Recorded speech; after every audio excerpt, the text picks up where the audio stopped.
I remember when people used to gas up Webtoons, saying they were going to take over anime and all this other shit. In 2020, Webtoons were at their peak. They came out back to back for a few seasons, and at the time, it was kinda mostly true that they were taking over. Tower of God did really good when it came out, and introduced a lot of people to Webtoons, including me.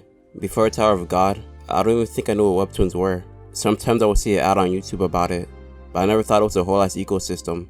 All the ads were the baity types, having a chick with half her chest exposed, so I wasn't really getting the best impressions of the Webtoon culture from that. From my perspective, Webtoons weren't that far off from those you won't last 5 minutes type of games. I didn't think stuff like Tower of God was a thing for Webtoons. And then after Tower of God came out, God of High School came out only like a season later, and that also blew up a lot. I'm not gonna lie, it wasn't received all that well overall. A lot of people who read the Webtoon were shitting on it, cause they swapped up the story and made it completely different.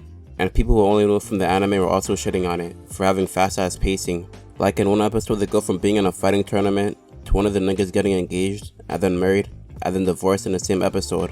Really the only good thing God of High School had going for it was the fights themselves. The animation for God of High School was really good. They had people who do martial arts to come in and do simulations for them.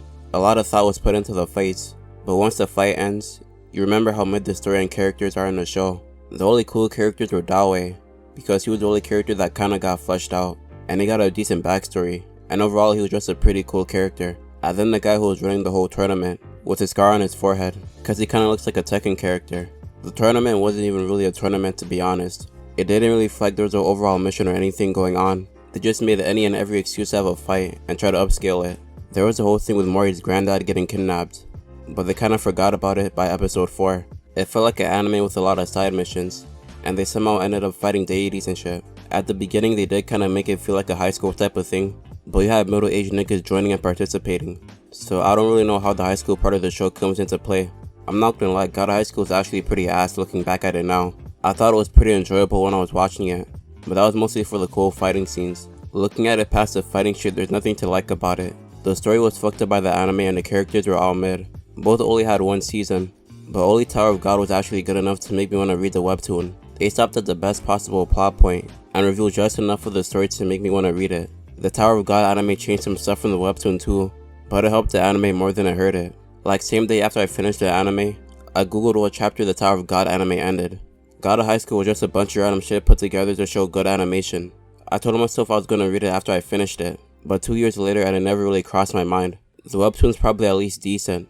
The start is nothing like the anime according to people who read it. The fighting shit was cool in the moment, but as soon as it was over I stopped caring. Those were really the only heavy hitter anime webtoons I got made.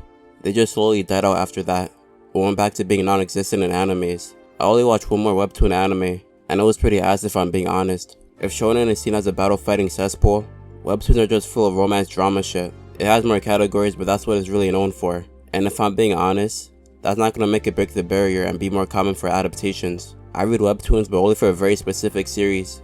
I don't go browsing it because it's 98% romance shit. I'm pretty sure authors and webtoon get paid by the amount of clicks they get on their stories. Something like that.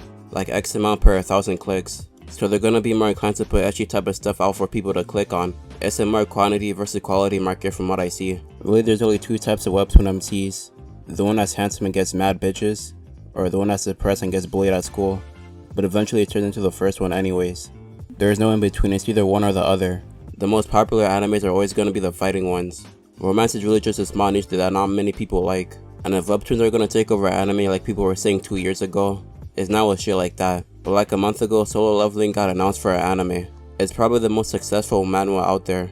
I used to think Tower of God was really top of the food chain when I first watched it, or read it. And it is doing good for itself. It's still one of the top ranked in its genre.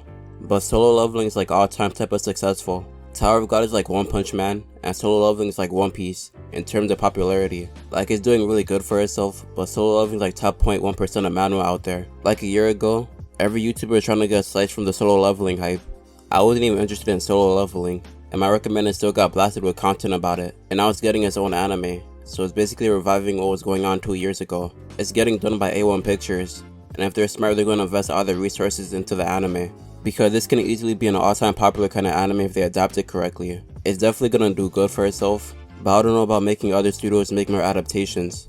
I mean, God of High School aside, studios saw how good webtoon animes do if they get adapted properly. But really no studio made a move to adapt any big name manhwa besides A1 Pictures. Really the only thing I can think of is the whole thing with Japanese only adapting Japanese creations, and other Asian countries adapting their own stuff.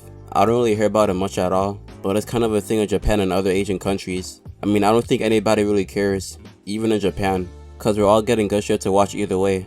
But that's the only thing I can think of. Solo Leveling could break that barrier though. It's the most popular recent manhwa to come out in a while, so it's gonna get a lot of attention. If you enjoyed, go watch some of my other shit about anime. That's all I have to say though. Peace.